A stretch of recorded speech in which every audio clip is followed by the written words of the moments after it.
దేశంలోనే తొలిసారిగా ట్రాన్స్జెండర్లను ట్రాఫిక్ వాలంటీర్లుగా నియమిస్తూ ముఖ్యమంత్రి రేవంత్ రెడ్డి విప్లవాత్మక నిర్ణయం తీసుకున్నారని హైదరాబాద్ సిపి సివి ఆనంద్ అన్నారు.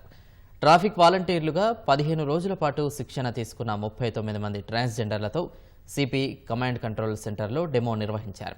వీరంతా ఇవాల్టి నుంచి కమిషనరేట్ పరిధిలో హోంగార్డు స్థాయిలో విధులు నిర్వహించనున్నారు.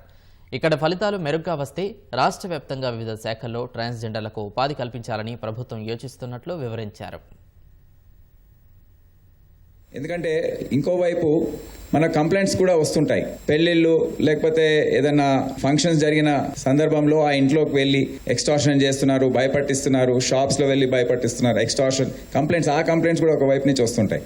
So how to deal with this issue, ఎందుకంటే వారికి ఎటువంటి మార్గం, ఎటువంటి దారి చూపించకుండా ఒకే విధంగా వారి గురించి ఆలోచించడం, వారిని అదే విధంగా ట్రీట్ చేయడం అనేది సరైన పద్ధతి కాదు. ప్రభుత్వాలది ఆ విధంగా ఆలోచన ఉండదు. అందరికి అవకాశాలు రావాలి, సమానంగా రావాలని ఉంటుంది. సో ఆ విధంగా వీరికి ఒక అవకాశం ఇవ్వాలి, జీవన ఉపాధి ఇవ్వాలి అనే అంశం అనేది దీని ప్రధానంగా ఉంది.